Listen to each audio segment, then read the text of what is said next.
Olá, vamos então continuar a nossa aula de histórias, né?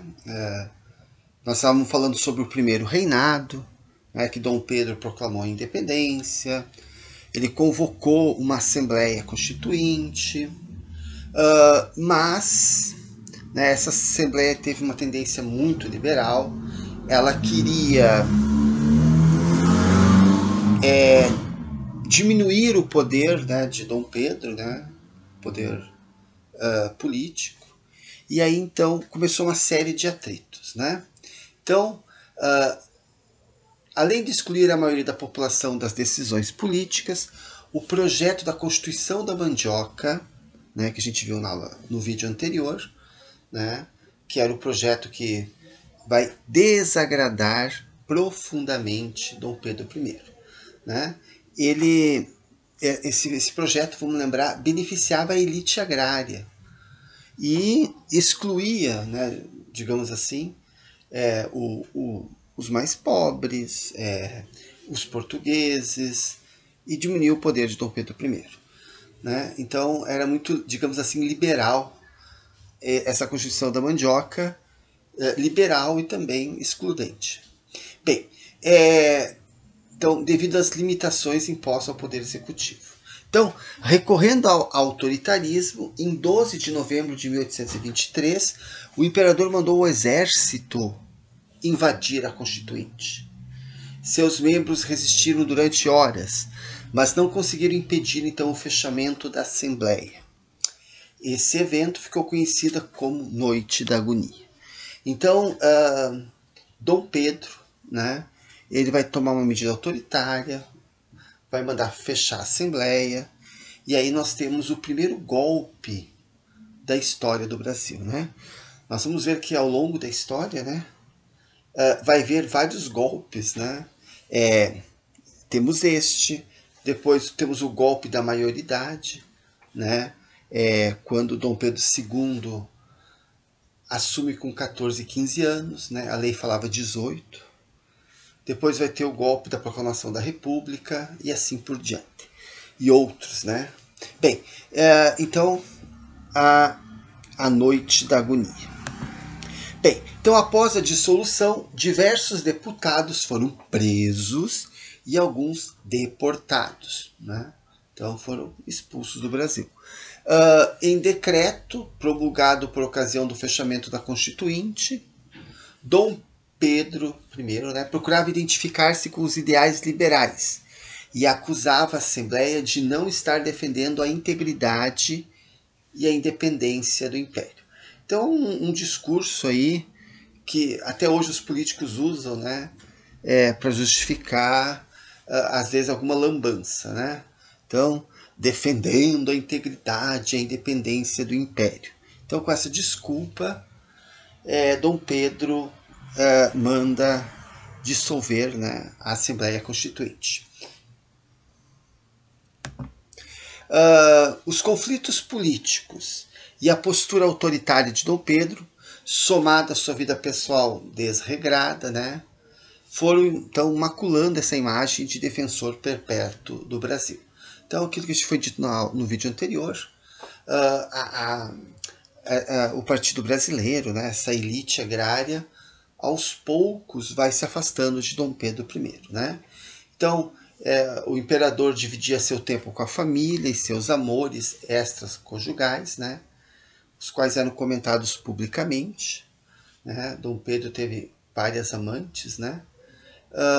Sendo que a mais famosa, a Domitila, né, a Marquesa de Santos, que também já foi comentada no vídeo anterior. Né?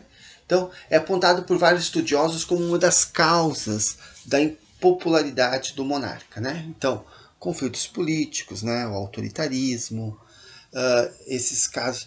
Vamos lembrar que nós estamos em 1800, né, e 20, né, lá atrás, 1822, 25. Então, naquela época, né, escândalos, né, era uma sociedade muito conservadora.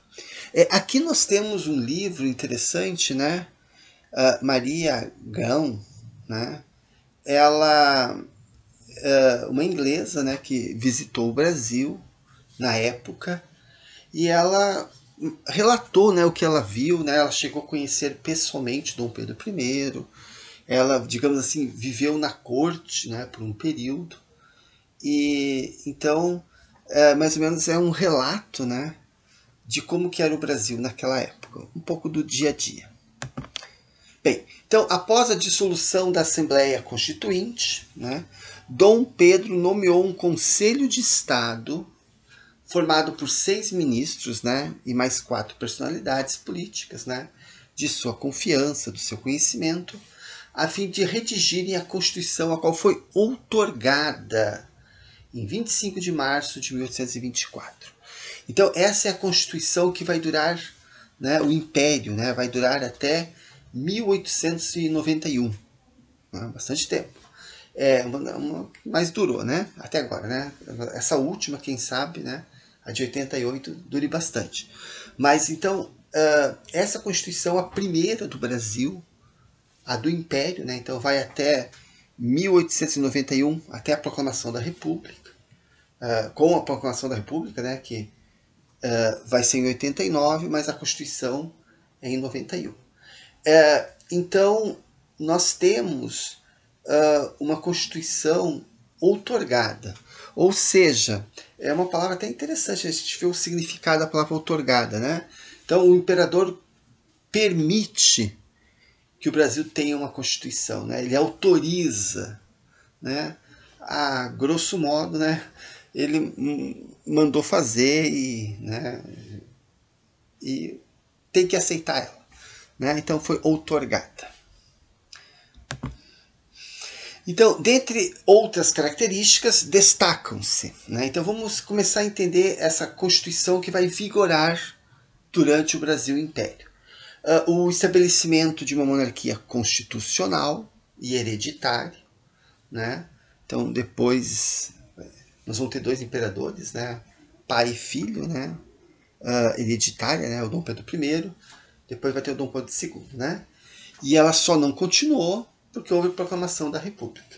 Bem, o voto era censitário, né? Masculino, né? Então só os homens. Então tinha que ter uma certa renda, tinha que ser homem, né? Acima de 25 anos, aberto e indireto. Então o voto não era secreto, né? Isso é um problema que vai durar até os anos 30, né? Esse voto aberto é um voto fácil de manipular. Aqui uma curiosidade, né? Temos uma professora, né, da Universidade de São Paulo, e vários historiadores também concordam com ela, que apesar do autoritarismo de Dom Pedro, né, nós estamos em 1824. Se a gente pegar o contexto mundial, é uma época do Congresso de Viena, né? Existe lá na Europa, e reflete no mundo inteiro, uma tentativa de voltar ao absolutismo, né? E ao mesmo tempo a burguesia liberal está dizendo não para o absolutismo. Então o Dom Pedro I, apesar de ele ser autoritário, mandar fechar a Assembleia, ele se torna liberal até certo ponto, né? Ou seja, ele permite uma Constituição, né? No absolutismo não existe Constituição, né? O rei está acima da lei. E aqui, no caso, a Constituição estaria acima do rei, né?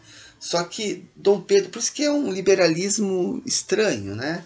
Ele permite uma Constituição, mas do jeito que ele quer, né? E o voto, né, também, no absolutismo não existe voto. Ele permite o voto, só que o voto aberto, ou seja, eu sei em quem você vai votar, eu estou de olho, né? Então, é uma Constituição que foi outorgada, né? Foi imposta, mas que tem uma certa tendência liberal, vamos dizer assim, né?